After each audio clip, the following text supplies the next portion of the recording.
Our guest in the Fast Lane today is a real treat for me, as I'm sure he will be for many others. He's an absolute legend of Kiwi sport who achieved massive success here in Australia and the UK. He took the Kiwis, Queensland, Wigan and other rugby league teams to numerous titles in the 80s and 90s. Despite being knighted, he's a true Kiwi bloke who's changing the lives of many New Zealanders through his groundbreaking approach to education. He is, of course, Sir Graham Lowe, but we all know him better as Lowie. Welcome, Lowie. Thanks very much, Simon. How are you? Really good, mate. Thanks for having me on. Absolute pleasure. I have to say this is actually a bit of a thrill for me because even though I can barely catch a ball myself, I absolutely love rugby league, and some of my favourite memories involve some of your teams. So a little bit of a fanboy moment, I guess, for me, which is really nice. I think the epic State of Origin series that you won with Queensland is probably my favourite series of all time. And some of the Kiwis you've coached are absolute legends as well, that are amongst my favourite players. So we've got a lot to talk about, not a lot of time, so let's crack into it straight away if that's cool with you. And I guess the first thing I just want to ask you about, being an MTA podcast and obviously of particular interest to the automotive industry and MTA members, is just to sort of ask you about a little brush you had with the automotive industry yourself as a young man, and perhaps could have taken you on a different career path. So do you want to tell us about that a wee bit? Yes, Simon. Well, it wasn't a little brush, really. It was where I thought my life was going. I served my apprenticeship as when I wanted to leave school, I was desperate to get out of school, and my dad, like a lot of parents back in those days and maybe still today, but my dad said, we're not leaving, you've got to get a trade. So I wanted to be a mechanic, and I rang around a few. In those days you just had to look in the Herald and there was piles of apprenticeship jobs available every day. And anyhow, I rang about this job as an apprentice mechanic, and the lady answering the phone said, oh, we're sorry, but that position's just been filled. And by chance, earlier in the week, I'd been talking to a fellow who married a cousin of mine, and I was telling him I wanted to be an apprentice mechanic, and he said, you should be an auto electrician. They're the gentlemen of the motor trade, he called them. And it's a different trade, and it's going to be something that's very important in years to come. So I said to this lady, I can't, she said, I couldn't be a mechanic. And I said, well, what about an auto electrician? And she said, well, actually, we've got a place available at Hope Hickman on the corner of Cook and Albert Street in the city. If you go in there and ask for Mac, that's how simple it was. So I went in and asked for this fellow Mac, and Alan McIntosh, his name was, and he came out and saw me. He was an older fella, and I started the next day. Wow. And so I served my apprenticeship as an auto electrician, and I just absolutely loved it. So then when I'd finished my time, I went over to Australia, and because I wanted to get it, I knew they had different equipment over there, particularly outside in the mining areas and places like that. So they also had a lot of American trucks and things that weren't in New Zealand at the time. So I went over and spent a few years sort of learning about the machinery and what was going on over there, and then came back to New Zealand. By the time I came back, a lot of it had come back over to was in New Zealand, and so I carried on as an auto electrician, and then right through till early 70, and then I started my own. It was Graham Lowe Car Electrics, I called it. And we were on the corner of Panama Road and Mount Wellington Highway in Otahuhu. And I had, a lot of fantastic customers, and that's where I thought, that's where I thought I'd be for the rest of my life. Well, first of all, let me apologise for saying a brush with the industry. I didn't realise you had quite a successful career. So first of all, my apologies for that. Secondly, I'm sure all our auto electrician members of MTA will be absolutely thrilled to hear them described as the gentlemen of the industry, and probably the ladies as well now in this day and age, right? So I'm sure they'll be thrilled with that. Have you retained that interest in cars and automotive matters through your life? Are you a bit of a petrol head? Do you have a favourite car, that sort of thing? I am. I'm not a petrol head. I probably don't take as much notice now as I used to. But I've always had that thing that if I needed to, I could go back into a workshop again. Now I'm well aware that the technology has really changed, and all the testing equipment and things like that have changed. I actually have got a Tesla myself, um, and you know, things have really changed along that lines like that. But the basics of I equals E over R, you know, Ohm's law and all that sort of thing you learn about when you're an auto electrician. I absolutely loved the job, and I didn't think there was anything at all that could pry me away from that. Right. And it was just, you know, by chance, really. I was shutting my workshop door one night, and just as I was shutting it, a fellow who I knew pulled up outside, and he said, I've just come to see you. Is there any chance he said, I'm going on a working holiday. And nowadays they call them OEs. And he said, I'm going on a working holiday to the UK. Right. And I was wanting to see if you'd be interested in taking over the team that I coached last year. Right. Well, just before we get to that, and sorry to cut in, but just briefly staying with the automotive theme, have you had any cars, or do you have a car now that you've particularly loved in your life? Are you that sort of person, or are you more an A to B type guy? Oh no, I still love my cars, and I suppose the favourite that I've had in the last sort of 10 years, I suppose, was a Land Cruiser, a new Land Cruiser. Oh yeah. And it was a fantastic car. It was the top of the range Land Cruiser, and you know, they're too blinking expensive. But that was a great car. But you know, I've had all sorts of cars along. The first car that I bought when I was an apprentice, the first car I bought, paid £40 for it. It was a 1934 Austin 7. Wow. That was my first car. Oh, and right. then, you know, it was a strange thing driving into the city. It used to overheat, the blinking radiator cap would fly off. You know, just cruising down the hill. But then I upgraded to a 1939 Vauxhall, and you know, back in the day, then there was a lot of old cars here in New Zealand, and then I got to a Triumph Herald Coupe that was pretty flash in the day, and was it a red one? No, it was light blue colour. Classy. Yeah, so and all the time, like most of the electrical equipment on all those cars was Lucas, and there was on some of the cars that were coming in there was Bosch. Right. But we sort of, I did love the cars in those days, and going to Australia and getting the opportunity, seeing different sort of, the cars were a little bit bigger, obviously a lot of Holdens and Fords and things like that over there. Have you jumped on the EV wagon yourself? You're an EV man, or still prefer the fossil fuel? I've got a Tesla, got a Model 3 Tesla, so I never, and I'd like to say there was some big reason I got this car away from the fossil fuel type thing, but was just one night, one day we saw an ad come up on TV, and my wife and I said, oh gee, I wonder what that's like, wonder what they're like, and then we went in and tried one the next day, and it was when Tesla we had some sort of rebate deal, I think, from memory. This is a couple of years ago.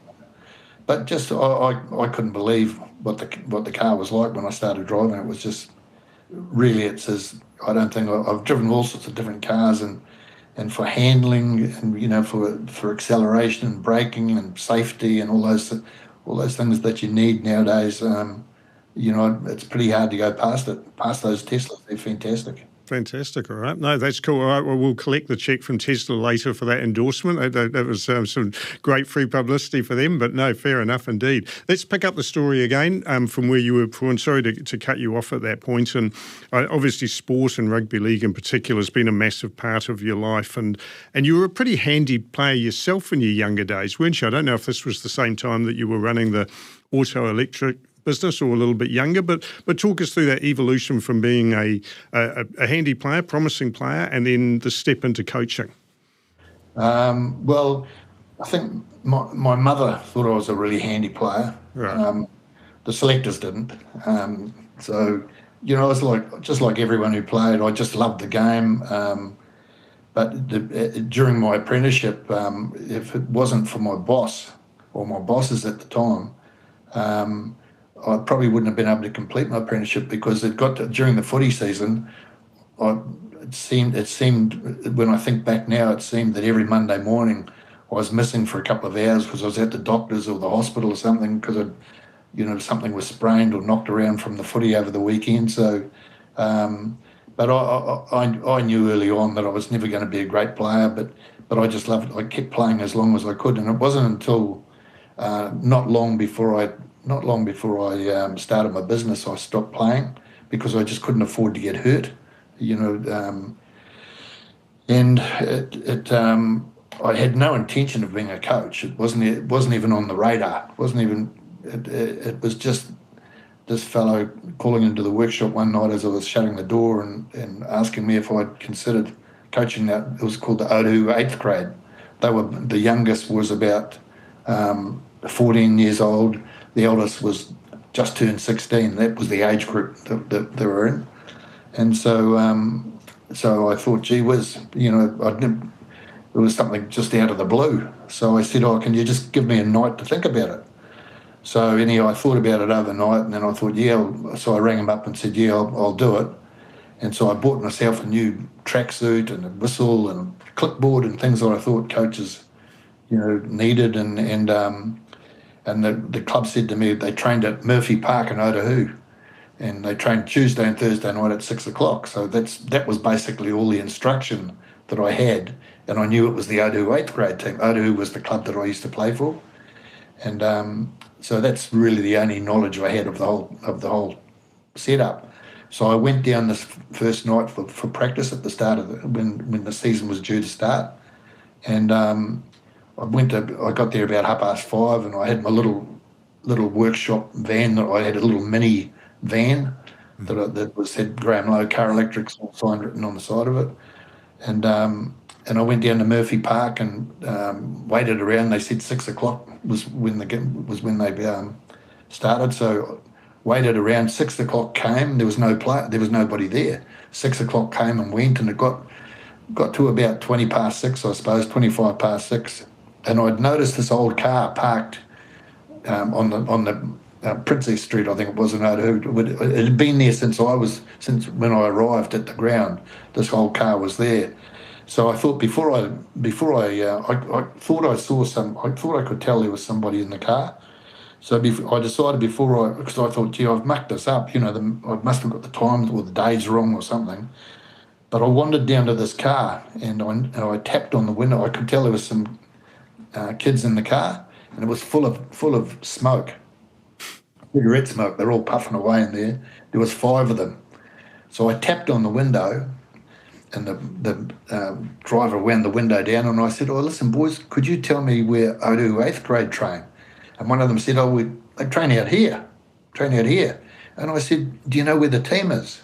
And one of them said, we don't usually train on Tuesdays. We're a team, we don't usually train on Tuesdays. And I don't know what it was, Simon, but in that moment, my life changed, because a switch must have gone in my head, because I looked inside at these young boys, right, and I said, I'll tell you what, I need you to get 25 players down here on Thursday night, or I'm telling the club there's no team. And one of them said, what do you need 25 for? And I said, because you 5 are out. Wow. And then I turned and walked away, and I heard them swearing and cursing at me and whatnot. So anyhow, I turned up on the Thursday night, and I don't know how many was there, over 20 of these young kids there, and a couple of those, 2 of those 5 boys went on to play for the Kiwis. Wow. And I often wonder if I hadn't tapped on the window, what may not have happened. That's amazing. And did you take the team to the title? I mean, were they successful? Yeah. We we just carried on. We were really, really successful side. That was the 8th grade that year. In the next 2 years, I coached 3rd grade, and we won everything in those years, and then reserve grade, and then the next following, the 1977 and 78, was the premier grade. So we're talking a long time ago. Yeah. But great progress though, and you had obviously discovered at that point this is what you really want to do, right? Was that in your heart at that point, or you found your calling in life? Well, I just loved it. What I liked, Simon, was I could see by talking to these young fellas, I could instantly see the improvement. But I still had my business, so I still was, I still had to, operate my auto electrical business, and it was quite funny because the guys, when I think now, how much time and money must have wasted, because the boys used to come around after school and after they'd knocked off in the afternoon, whatever, and come into my workshop, and by this time I'd got a new workshop in Moa Street in Otahu. So the boys used to come around, and I'll tell you a strange story, Simon. You can believe it or not, but it's absolutely true as I'm sitting here. So I'd have a blackboard up on the, this is before whiteboards. We had a blackboard in the smoko room. Right. We used to plan, because back in those days, so I'm talking in the 70s, and we used to plan that one of these days these boys would be playing for the Kiwis and I'd be the Kiwi coach, and this is what we'd do to beat Australia. Wow. And as it turned out, in 1983, a couple of those boys were playing for me, and that we did that. We still had the same calls for the moves that we planned years ago with. And that's incredible. I actually wanted to ask you about the 83 series and team in a moment, but which were the players that went all the way through with you from there? Owen Wright and Mark Graham. Mark Graham, wow. Was he in that group that far back? Yeah. Wow. Nicky Wright was another player. Yeah, wow. Internationals, yeah. Man, Mark Graham would be my favourite player of all time, I think. What a legend he was. Just such a dynamic player, gentleman off it, just a fantastic player. Wow. And you've had a long association with him, obviously, but yeah, great player. Wow, that's an amazing story. That's incredible. And then from motor, sorry, you go. So I was still, I'm still an auto electrician. I'm still as an auto electrician, and that's how I still thought. I'd never believed for one moment that I'd be coaching the Kiwis or anything like that, because I'd never been a famous Kiwi player, and back in the day, basically that was the stepping stone. You had to have been a top player. Yeah, right. So I never thought it would ever happen. But anyhow, I guess the stepping stone for you was Brisbane, right? Going to Brisbane and coaching over there and having success in Australia. Yeah. That's really how it all came about, because even though it was only it wasn't full-time professional, I actually went to Australia and worked as an auto electrician and coached Norths in Brisbane. Yeah.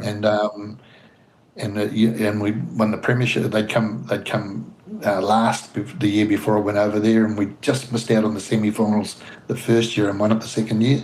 But I was also worked as an auto electrician in those days as well. So it was just fantastic. And I took Mark Graham over to Australia with me, and another boy from Otahu called Stan Napa. Okay. Who was a fantastic player, and one of Stan's sons was Dylan Napa, who had a great career with the Roosters. Yeah. And then went over and played in the UK, and he was a good player as well. So when you went from Brisbane and got the Kiwis job, what was your reaction? Did you get a phone call and ask if you were interested, or was it an application process? How did you come to get the job? It must have been a dream come true when you did. It was. Because I didn't think there was a pathway from where I was into a position as Kiwi coach. I never considered it, Simon. And just one day I got a call from one of the board members who asked me if I'd be interested in coming over to New Zealand to talk to them about coaching the Kiwis. So I said, mate, I'll be there tomorrow. Yeah. And so, to cut a long story short, that's pretty much what happened. I came over here and basically started. I think the experience that I'd had, particularly in Australia, it changed a little bit of the thinking. it also, by that time, I'd been in contact, because when I first started coaching a number of years before, back with Otahu, with the kids, with the young fellas at the 8th grade, I thought, what do you do as a coach? Because there was, there's plenty of coaches are fantastic people, because the volunteer community coach, they're just fantastic people, and they offer a lot of solutions to social challenges and whatnot throughout the country as well, because every Tuesday and Thursday night, these coaches of netball and cricket, rugby and league and all that, they have the kids in the palm of their hand, and they're not only talking with them about the nature of the sport, they can talk to them about things about behaviour and all sorts of other things as well. So they're very, very special people. So I thought, what do you actually do? So what I did personally is I wrote a letter to all the big sporting organisations around the world. I wrote to Real Madrid, I wrote to Australian cricket, I wrote to the Dallas Cowboys, I wrote to Canadian ice hockey, I wrote to Liverpool soccer, all the names that I could think of, and I wrote a letter. Basically, the letter was, my name's Graham Lowe, I coach Otahu 8th grade, what should I do? That was basically the letter. Wow. And to my absolute, so when I wrote that letter, that was 1973, that was the year I started coaching. And I don't know, I can't remember now how many months later, but I get a call, an envelope arrives in my letterbox, and in the corner it said Dallas Cowboys. So I opened it up, and it was a letter from Tom Landry, the Dallas Cowboys coach. He may not have written it, it didn't matter, I still had this letter.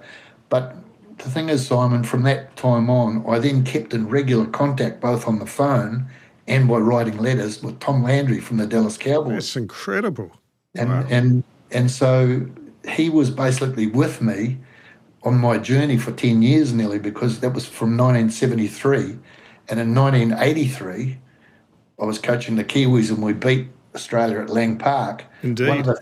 One of the first phone calls I made was to Tom Landry, the Dallas Cowboys coach, who was still there. He finished a couple of years later, but rang him to tell him, and so it was quite incredible, really. So, and that is an awesome story. What was the best bit of advice he gave you? What was the one nugget that you remember that really influenced your coaching?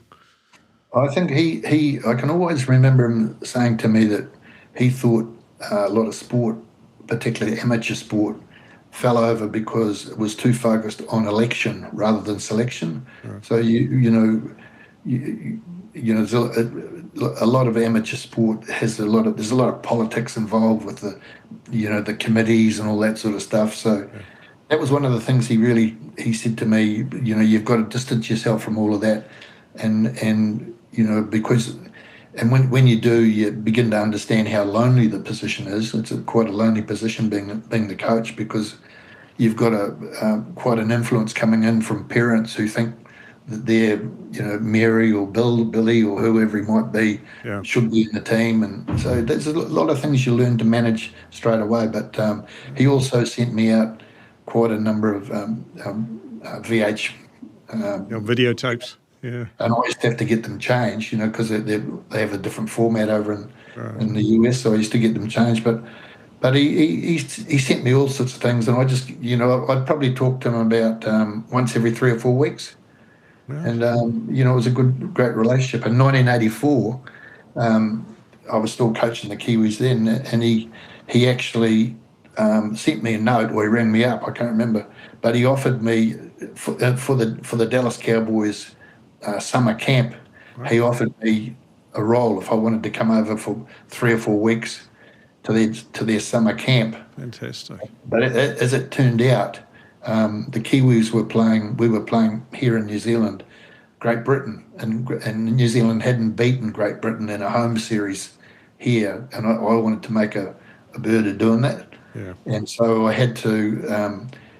Even though it was a unbelievable and tempting thing to go over just for a couple of weeks to experience the American thing with the Dallas Cowboys, I chose to go to Great Britain and have a look at some of the club football to get an idea of what we'd be up against. So, which is, I'm sure he understood, and it's a fair call. And let's just talk about 1983 and that era. And I went back and refreshed my memory of some of the players in the team back then, and the quality is just unbelievable. I mean, as well as Mark Graham, you've got Olsen Philippina, Dean Bell, James Luluai, Hugh McGann, the Sorensens and the Tamatis. I mean, just an incredible lineup of talent.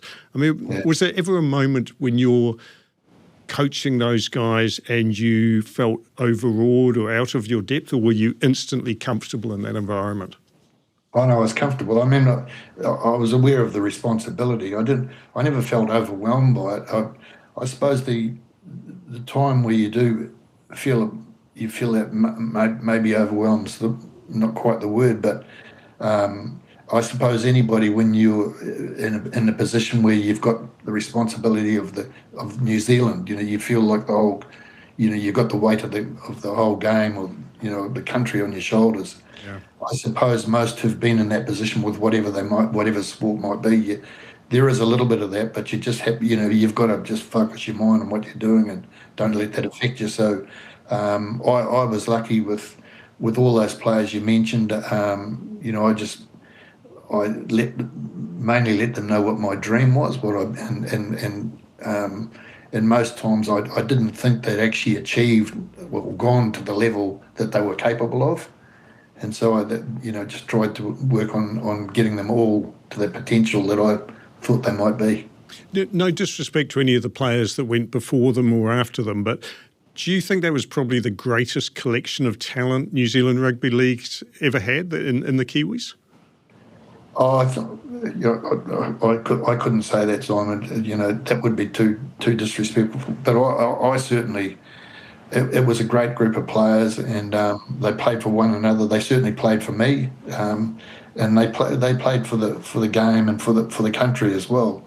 But when I look now, particularly the way the game's set up, with the Warriors and the fantastic depth they've got, and also the number of New Zealand players playing for other clubs.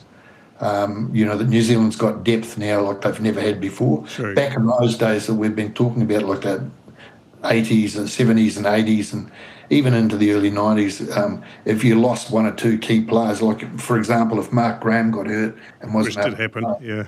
That would that was a big hole in your team. A great group of players, but also a great group of personalities. I mean, you had people like Olsen Philippina and working on the garbage trucks and wearing his Kiwis jersey under his Balmain jersey, and all those stories that you'd have about great personalities in the team. Do you think the personalities have got a bit lost over time with the modern player? And there's a lot more focus, I guess, on developing their brand and that sort of thing. But do we still have the big personalities in the game that we used to have in the 80s, do you think?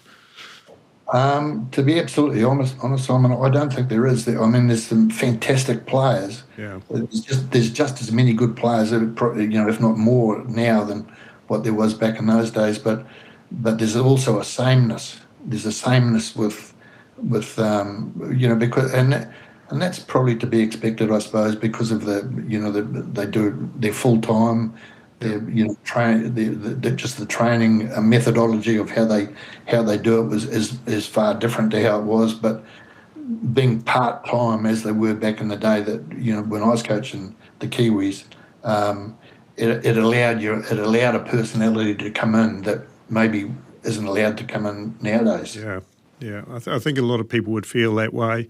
And let's go to the big, probably the most famous and well-known series that you had with the Kiwis against Australia in the 80s. And I'll set the scene a little bit for the younger generation who might not be sort of aware of the context and the background to it. But it'd be pretty fair to say that Australia had a solid reputation as the big brother sort of bullying the little brother before that series. And that was something that I'm sure in camp you were determined to address and change that narrative.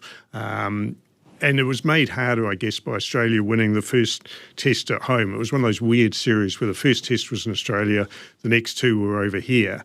Australia won the first one in Aussie, and then absolute heartbreak in the second test when it looked like you had it in the bag, and I'm sure you've relived this moment many times, and then John Rebo scoring the the match winner right at the end of the game. I mean, that must have been a dagger through the heart for you and the players. It was terrible.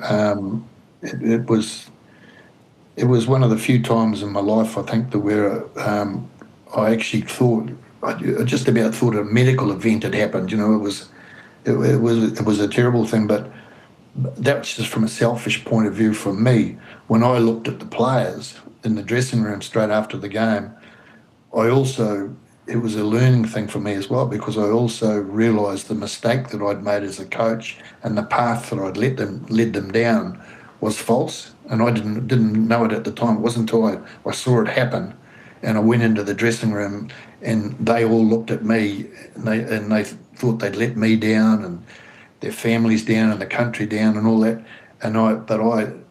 To me, they couldn't have played any harder. Yeah. But I'd made the big mistake in isolating from the video. After watching the video of the first game, I isolated a number of occasions where some of our players in defence had a little bit of a bludge for maybe only 2 or 3 seconds, right. And Australia had taken advantage of those times. So I said to our players as part of the build-up for the second one, if you give 100% and don't allow those moments to come in, we will beat Australia. If you guarantee me that you'll give 100% for 80 minutes, we will win. Well, they did give 100% for 80 minutes, and we lost. Yeah. And that's the thing that I learnt myself, and that I had to apologise to the players about. And I think it bonded us tighter, and it made us better than ever. And led to the third test at Carlaw Park, which is really the defining test of that series in a weird way, even though the series was gone. What everyone remembers from it, and probably the Aussies too, I suspect, is that third test. And you can talk us through it, but man, what a redemption moment that was. You can tell us the scoreline and the significance of it. But yeah, what a comeback that was. Yeah, well, Simon, it was all based on that loss, but it was based on giving 100% only gives you the opportunity to win. It doesn't give you the right to win. So we knew that we had to, it had been a big learning thing, but we had to get over. There was a lot of, I'd say, was depression in the team. Particularly the first few days of the week. Yeah. I was no help to the team whatsoever. I was feeling sorry for myself, and I wasn't doing the job that a coach should do. And actually, Mark Graham came into my room, and Mark gave me a father talk actually, and I thought he was going to kick me in the pants, because that's what I needed, a kick in the arse just to wake me up and break me out of where I was. And then it's sort of the mood. So we mixed with the players, and we started getting it to another level, and we did a lot of our practice down on the beach at Takapuna. We just waited for the tide to go out, and we just practiced, marked out a field, and that's how we did a lot of the practice down there. And we started getting ready for that third game. But I knew that there was still that bit hanging over, that a lot of the players thought, we've really let the public down, and they must be really pissed off with us. And so we had our final training session at Fowles Park, Mount Albert's ground at Fowles Park. Yep. And I could see that we, even though everything looked right, I could when you're in that zone, you can sort of smell it. If it's not right, I knew something wasn't right. So while the players were just finishing off training, I went up to the club rooms at Mount Albert, and I rang a couple of the radio stations, and I said, I'm going to bring the team down to Quay Street, down to the ferry buildings, and I want them to walk up. I forgot about that. Yeah, carry on.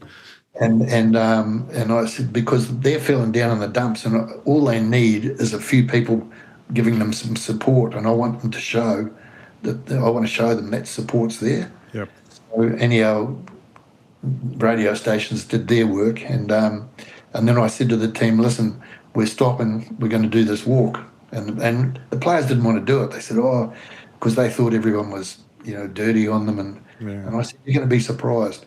So anyhow, we got out of the van. We were in a couple of minivans, and we got out of the vans and started walking just from the bottom from Quay Street there. and gee whiz, we'd only got to Custom Street, and the crowds had already started them walking up. People were hanging out windows, and just it was a I can't describe what it was like walking up there. But with every step, I could see the players growing, and they were just growing and growing. Wow. And by the time we got up to the top, to the Civic there, we went as far as the Civic. By the time we got up there, I don't care who we were playing, what we were playing, anybody in the world, I knew we were going to win it. And before I give you the pleasure of saying that the score and the result, I'll just remind people listening, or perhaps tell them for the first time, that Aussie team was a great Aussie team. I mean, they had some of the best Kangaroos of all time. There was Wally Lewis, there was Mal Meninga, Steve Roach, Junior Pearce, a really quality side across the paddock. And on that day, you went out, and what was the score? I'm sure you have 18-0, yeah, and that flattered. Yeah. It was a good, but it was just the thing that while the scoreline, I'll always remember it, but the thing that I'll remember even more than, and it's just galvanised into my soul, is the look on the boys' faces, the change from the total despair of 7 days before to how they were on this particular day was just, and I knew it would leave an imprint on their lives forever, so it was fantastic. I think one of the reasons, I mean, it was fantastic, it was unbelievable, the whole country was with you at that time, and league was very much the poor cousin to rugby at that point too, right? So that was a real transformational moment for the game, not just the team and yourself. I mean, that was a huge step up for rugby league, and in many ways the success in later years and decades started at that point, because it just inspired a generation of other players and people to take an interest in the game. Yeah, it was. I sort of want to be careful with what I say, because it was. I think it was a turning point in many ways, particularly with the media, because the majority of the media were rugby union driven, and then fair enough. That's the national sport of the country. But I think that group of players demonstrated by their deeds something that was quite magical, and they did it with class and style. Yeah. And I think people warmed to you personally because you were such a heart on your sleeve person. There was the stories about you breaking your teeth, from the tension watching a match and all that, which I assume was true, right? That's not just sort of myth that's grown up. And I think people really responded to that. And you as a coach, you weren't the sort of stony face sitting in the stands. You were riding every moment. Have you always been that way? You're a heart on the sleeve, emotional kind of guy? Oh, well, yeah, I think you have to be yourself because everyone else is taken on. And I mean, in coaching, I think there's a lot of fashion, and a lot of coaches follow what they see other coaches doing. But I always just did it my way. And particularly, I mean, footballers are not given credit in some ways with what they can sense. They're only judged by their football deeds. Yeah. But footballers can smell you out just like that if you're not genuine with them, and so the players were never in any doubt on exactly how I felt, whether I was happy or whether I was pissed off, or whether I was disappointed, or so I never tried to hide who I actually was. There's a lot more we could talk about in your career with the Kiwis and with Wigan and Manly, but I know you're a very busy man, and I don't want to take up too much of your time because we're on the clock a little bit. So with all respect to your successes with those teams, it would be great if we could just talk about your time with Queensland a bit, because I know we want to talk about what you're doing now and some of the work you've been involved with since. And if we could just talk about that epic State of Origin series, your first one in charge I'm thinking of here, and what a absolute battle that was throughout the whole series. I actually remember watching the whole Mark Geyer Wally Lewis bust up. I was on the couch with my mum, who was this very proper posh English lady, and she was jumping out of her chair in outrage at Mark Geyer. She loved every moment of that. And for those who haven't seen it, please look it up on YouTube, not just that moment, but the highlights of the whole series. Absolute intensity. How does winning that series rank for you in terms of your achievements, taking Queensland to the title? I think that, Simon, I'm a proud Kiwi and representing a country and getting, if you can you get the results, for your country, it's fantastic. But really, I was doing it for someone else's state. Even though I love it over in Queensland, I've lived a lot there. I'm a Kiwi, so I was well aware of the responsibility that I carried and the history and tradition and all that sort of stuff. I was at the very first State of Origin game in 1980, so I think that it's got to be, when I think, when I sort of reflect on some of the different times and with what was going on at the time, particularly I was really having a lot of health issues that had started to come into my life and affect what I was doing, and I was lucky to even be there half the time. I think it's got to be up there as the pinnacle, really, Simon. And to me, Wayne Goss, the Premier, they had a conference and made me an honorary Queenslander and all that sort of stuff. And again, for people who perhaps weren't so familiar with State of Origin in those days, it was a little bit like the Kiwis Australia thing. New South Wales had a long history of serving it to Queensland, and Queensland was very much the little brother in New South Wales's eyes, and it was almost a little bit of a contemptuous relationship, wasn't it? New South Wales almost expected to roll up and win these big games, and I think that really stuck in the throat of Queenslanders, didn't it? There was a real point to prove when amongst all the Queensland side. And one thing that amazes me looking back, I did a little bit of homework, and for all of those 3 games, each of which was an absolute arm wrestle, the same team. I don't think you made a single change to the 13 throughout that whole series, which is incredible now. Yeah, it is. The players, the players are an incredible bunch of people, really, because they a lot of them are playing in quite distressed conditions, physically, but they try and hide it from you, because they don't want to be replaced. But I think it really proved to me what coaching is, that coaching is not a science, it's an art. Mm-hmm. Science backs it all up, but the actual coaching is an art. And I think that really, those views that I had about that sort of thing really hardened up in my thinking back in those days as well. But no, that was just tremendous. I mean, every single moment of it, the bit you talk about with Mark and Mark Geyer and Wally Lewis. The funny thing about that historic or that famous clash, you see them chest to chest on the field, and pouring rain, and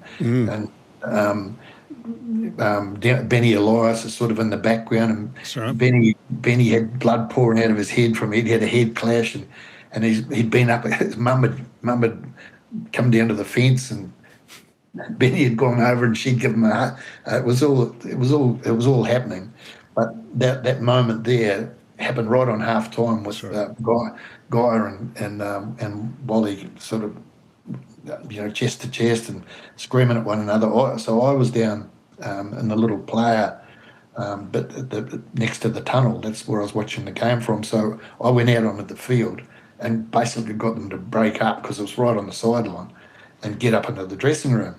So all the players had exited and gone out into their dressing rooms. New South Wales was on the left and we were on the right, going up the tunnel. And so I walked up with just behind Wally and Mark, and they're still yabbering at one another, giving it to one another, verbally going up there. And as we got to the top, our room was on the right and theirs is on the left. I'm trying to break them up, and I said to Wally, get in the dressing room. I might have said it a little bit coarser than that. Yeah. But and then so Mark said something to me, I said something to him, and a red mist came over me. So I went to have a swing at Mark Geyer. This is in the blinking tunnel. And Mark could see what was happening, so he has a swing at me. Wally grabbed me by the back of the collar.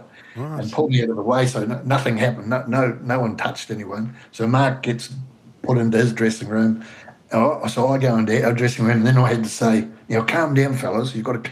Oh, That's incredible. And for people who don't know, Mark Geyer would be, 6'4", and incredibly broad shoulders, a real tank of a man. So, wow, that would have been an interesting matchup, because you were more the Wally Lewis height, right? Yeah, wow. What a series. Very quickly, but just on that series, one last quick question before we move on, but what was your take on Wally? Because, he was a man that Kiwis were kind of fascinated with, New Zealanders were fascinated with. There was obviously a love-hate thing there when he was in the green and gold, but you got to know him pretty well. You obviously coached him at Queensland. And so what was your take on Wally in the end? Good bloke? A fantastic guy. He's one of the best people that I know, that I've ever met. He's one of the few players that could totally dominate a game and totally change the direction of a game. Such skill, but he had a toughness about him. He was really tough. Really, he not only had all those silky skills, he had a toughness about him on the field that was quite incredible, really. But just a fantastic man, a fantastic person. He's still a great friend of mine even to today. And I see him during the Origin series every year, and often in other bits and pieces beyond that as well. But no, a great fella and a close, personal, good friend. Oh, that's awesome. Well, I've always wondered, I always had this little theory that just a tiny little thing that gave him the edge was, he's for those that don't know Wally, quite a stocky guy, right? He's quite a sort of a bit of a barrel body. I don't think you'd be too offended by me saying that. And his jersey always was like a second skin on him. It was so tight. And I always thought that was part of the reason why he was so hard to tackle, is that nobody could get a grip on him. He was like this little solid tank pushing through the defensive line. And I always thought, that tight jersey, that was part of his success. But yeah, well, he was like, he's 6 foot and over 15 stone. So, he's a big guy, and the main reason he couldn't get tackled because he was just so tough and so he was so explosive. Just acceleration was incredible, wasn't it? Yeah. But it's great even thinking about it, Simon. It's fantastic. Yeah. Awesome. All right. Well, let's move on. But before we leave coaching completely behind, has coaching sort of given a few lessons that you think transfer outside of sport, like to people that might have their own business here or listening to this, or people that are on their career path and wondering how to get ahead and get more out of themselves? Are there lessons from coaching that you think apply to the business world and to personal growth? Oh, absolutely. I see little, a coach is a teacher, coach is a manager, coach is a lot of things. But I suppose, like management and like leaders and like foremen and things like that, some it comes easy to them. Some handle it quite. The ones that and some struggle with it. They might, and this can be at any level. Can be at any level. Mm. I think that if you are one of the people that might be struggling with it, usually. The good ones do some research and try and improve themselves, but never be afraid to ask for help. Yeah. I think that's the big thing. And you see too, and sport's a great example because it's a reflection really of what we do in life and what we do in other things. And I think that there's plenty of examples of coaches who are struggling and don't get out of the rut they're in because they don't ask for it. They just try and, they think they are in a position that they have to be the one making the decision, making the call all the time, and they're reluctant to ask for help. And we can see the same thing happen in many businesses and things, and councils or governments or whatever.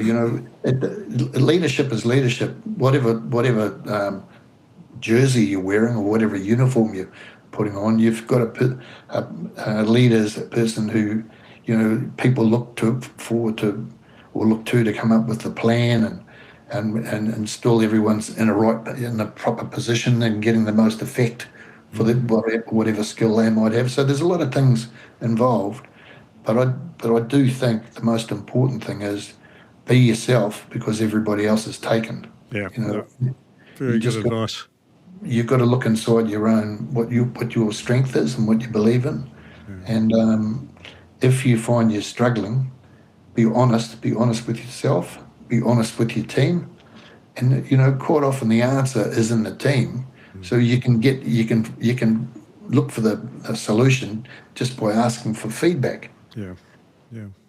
Tell us about your work now with the Lowie Foundation, and the work that you're doing with people who have challenges with literacy and numeracy. And you've worked with young Kiwis, and you've worked with prison inmates, and it's without wanting to preempt, but it's linked to sport to find success in that field. So tell us about that.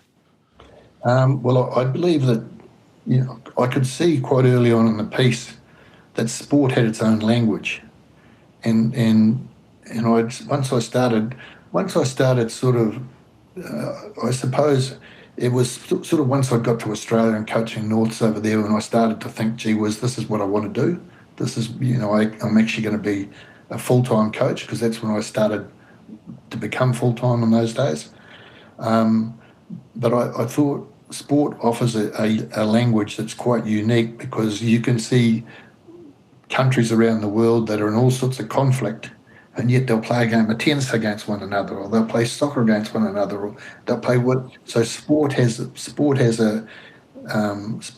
platform that I think provides a language that people can understand. So once I'd retired, I'd sort of, these things started forming in my mind. And I was also at that period starting to have a lot of health issues. I'd had heart attacks, and I'd had, brain hemorrhage, and really, really serious, life-threatening things. And so it made me. I think, looking back on it, Simon, in many ways, coaching and the language of sport actually helped me through it. So once I got to the stage where I had to stop coaching because of my health, it was quite a difficult thing to cope with, because at that stage I was only in my 40s, and I was coaching Manly in Sydney, and I was coaching Queensland still at the time. And I thought that's what I'd be doing forever. Anyhow, these strokes and bits and pieces started happening, and I had to step out of it. So I was quite angry in myself for a while. I was quite bitter, and it was hard to explain. And I've sort of blotted a lot of it out of my memory now. But it probably took me a couple of years to come right, to get my head in the right space.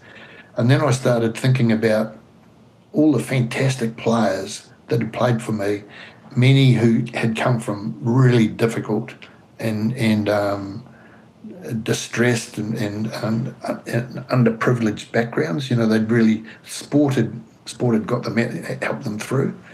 So I thought, I want to, if I can, those areas that they've come from, I want to try and use what I've learned in sport to provide other opportunities. So I started having a good think about it, and I realised there were a lot of people who were slipping through the cracks of education, and there was nothing there to help them once that had happened. So I thought, there's a different way to learn, because I knew more from myself. A lot of people, if you put two doorways up, and on one doorway it says education and the other one says sport, many young people will go through the sport one. They'll ignore the education. So what I did was I put sport there, but then I had a U-turn behind it that went into education, because I'd realised that I'd had, in a strange way, I'd discovered these 12 principles which were at the core of all the coaching that I'd been doing. There were these 12 things that were always there. And so with some help from some educationalists and people who understood what I was trying to get at, we decided to go to an area that was disadvantaged and get a group of young people and put them through what was at that stage NCA Level 2 literacy and numeracy. But using my 12 principles, the tutors would weave the literacy and numeracy through those principles and just see what happens. So anyhow, with the collaboration and help from the police up in the far north in Kaitaia, and Kaitaia College and North Tech, we used their tutors. We got 20 young kids that were, the youngest was 16, I think, from memory, 16 to about 18. And the tutors from North Tech, I sort of got them to understand what I was on about with these principles. And there were a lot of naysayers. A lot of people thought, "Oh, this will never work." Anyhow, the course was the first course we did was, I think, 22 weeks long. The first one. This is back in 2013. It might have been. It was around about then, quite a while, right? Yep. So we ran this course, and I got told, "Oh, well, they won't. Attendance is the big thing. No one will turn up." We had 100% attendance and 100% graduation. Everyone passed. Yeah. And the point of difference was these 12 principles, which were sport related, and we used sport unashamedly as the hook to get them involved and get them excited. It's been incredibly successful. You've expanded it into the prison up there as well, right? You've done the same program with inmates up there. Yeah, well, we've been through the majority of the prisons within New Zealand, and we're still doing it now. And in actual fact, I'm in Rolleston Prison on this coming Monday with the first course of 2026. It's down at Rolleston, and the following week I'm in Nafa up near Kaikoura. That's where we first started up there. Yeah. So we're in prisons all around the place, and we have fantastic success. Is there a story? Is there a story that sort of springs in your mind of one person that's been through the course and it really changed their life, and it's just a story that's stuck with you? Yeah, well, I can't talk too much about that, but yeah, particularly like the men in prison to see. I mean, it's not a popular topic that people like talking about, but sure. I'm in a privileged position in that I've been on the sideline at Wembley with 100,000 people singing to me.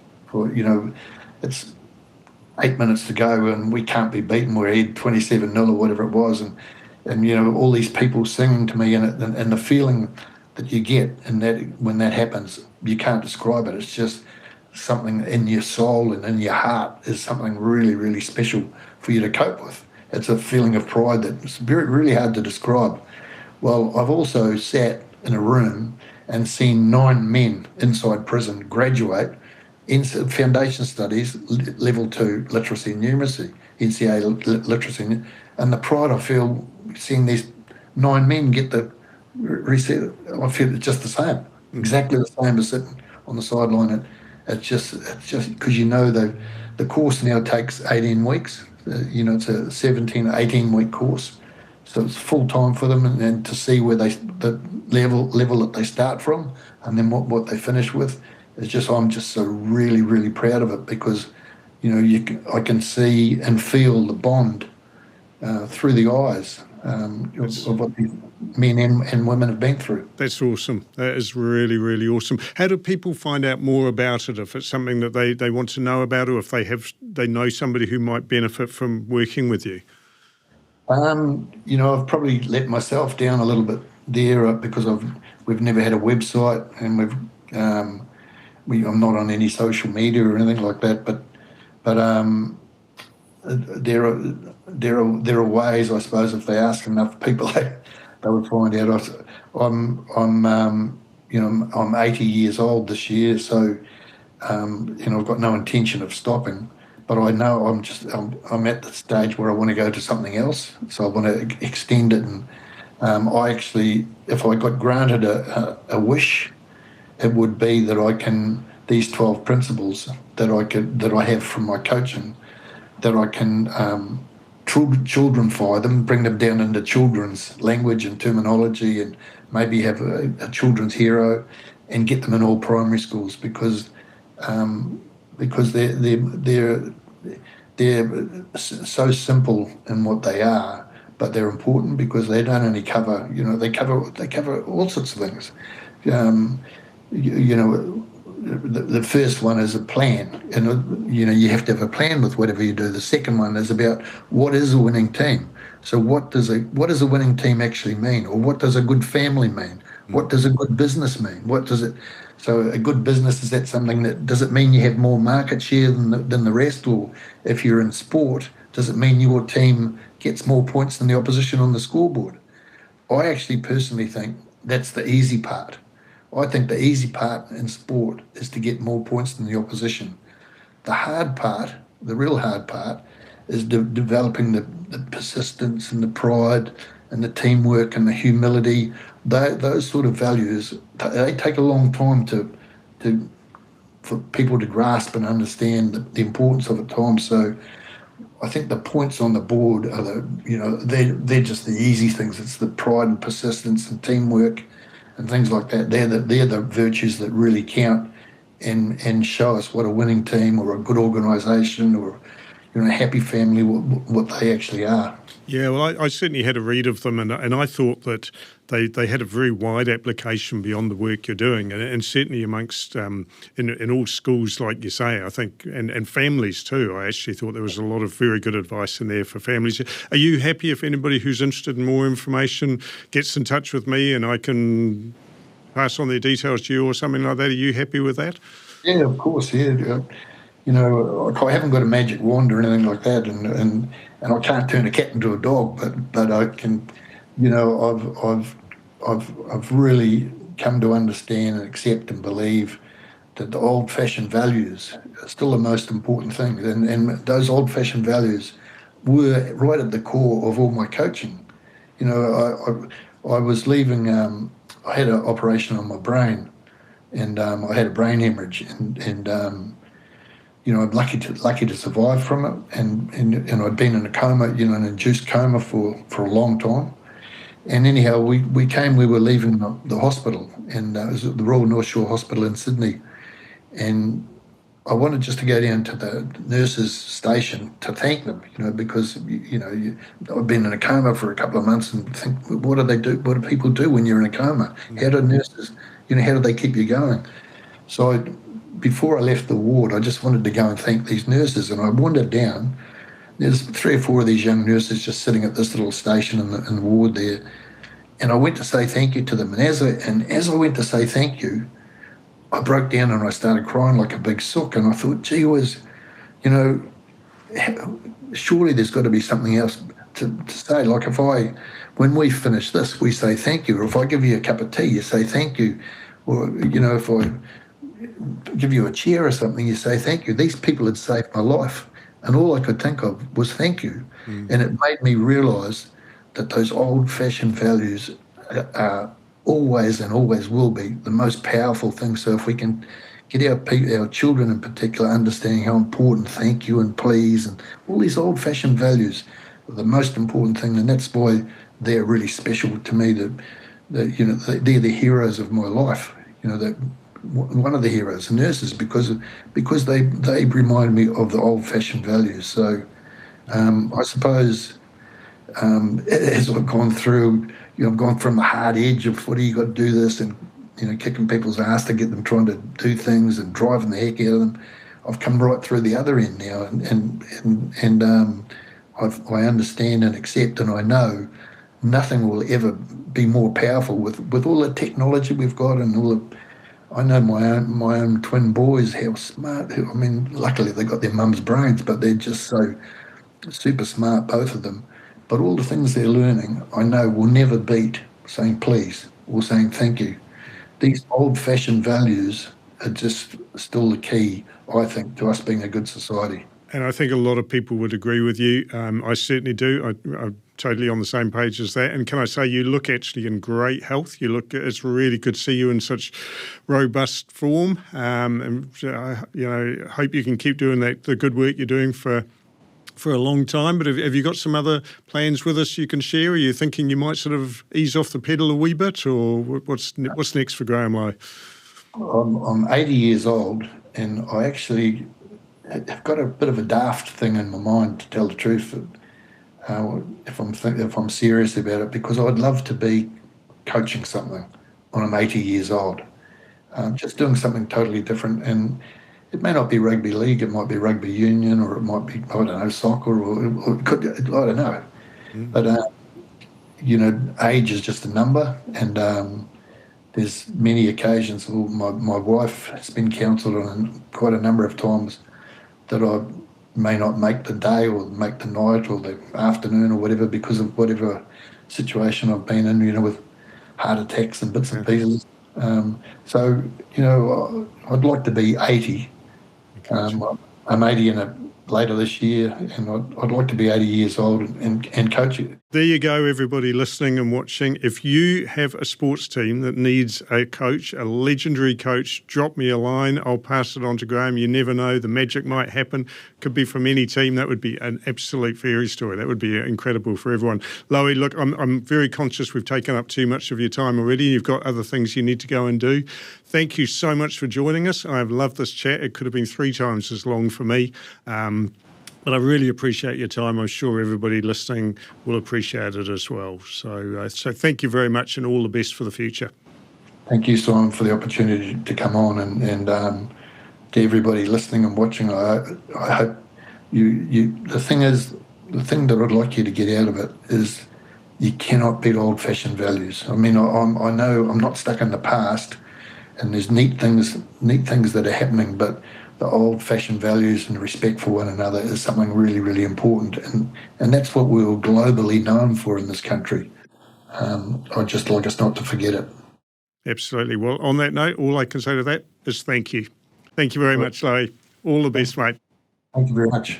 Some great stories and some great advice as well. Now, look, if you enjoyed that episode, first of all, check out the other ones in the series in the Fast Lane. We've spoken to some really fascinating Kiwis. Drop a like, drop a comment. Make sure you listen to the next episode and keep an eye out for MTAs in the Fast Lane podcasts. Thank you very much for joining me.